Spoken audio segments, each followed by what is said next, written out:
some tragedies unfolding across Queensland. What can you tell us? Yes, it's a really sad time of year to have people lose their lives in these really severe storms, particularly around Christmas and New Year. So there have been people lost as a result of the tragic circumstances over the last couple of nights, and there are still people missing. We had swiftwater rescue crews and SES crews searching for people at Gympie last night, where 3 people entered a drain and 1 person surfaced safely. Unfortunately, we found another person deceased last night, and that search will continue today with the Queensland Police Service to try and search for the 3rd person.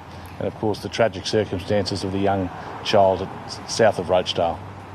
Can you tell us, let's continue on with Gympie, is that a recovery mission now, or are there still hopes of finding this person alive? Well, we've got grave concerns for them, obviously. 3 people entered a very large drain that emptied into the Mary River, and as I said, 1 person made their way to safety and alerted the authorities. Police, SES, our fire and rescue swiftwater technicians responded, and we found, unfortunately, a deceased person there last night when the search was called off. But all services will be returning today to try and find the 3rd person. But we've got grave concerns for their safety, obviously. Kevin, can you tell us about this 9-year-old girl as well who died? What happened? What led to this point? Well, circumstances are yet to be determined. That'll be obviously subject to report to the coroner, and police are investigating the matter at the moment, so I don't have the specific details other than the young child went missing behind some properties, and obviously our swiftwater rescue teams from the Fire and Rescue Service and SES attended, and a short time later we found the young girl deceased some way down from where she went into the water. So tragic circumstances. And this must be really difficult for emergency crews to have to deal with, not only so much damage and so many people dealing with, with this destruction, but also these tragedies as well.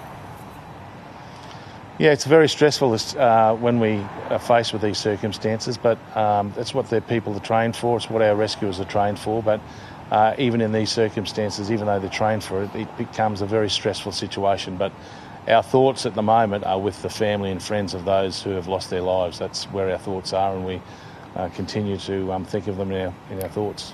Kevin, can you tell us more about these storms that swept through late yesterday? Because we had obviously Christmas Eve, we had Christmas Day, and then again late yesterday.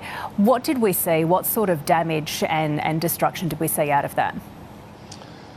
We had lots of hail up in the Sunshine Beach and obviously around Gympie. So we had storm cells coming through anywhere between Gympie and Coolangatta. So it's a large area of that was impacted by these storms. There were storms even further north, Townsville and Cairns as well. But the most significant ones were between Gympie and obviously the Coolangatta, where they had the severe storms the night before. So lots of damage, lots of trees on the ground, which do take some time, and obviously that's impacted the electricity grid with taking down a huge number of lines as well. So all of the resources are on the ground again today, and they'll remain on the ground until we can get some normality back into people's lives and clear some roadways.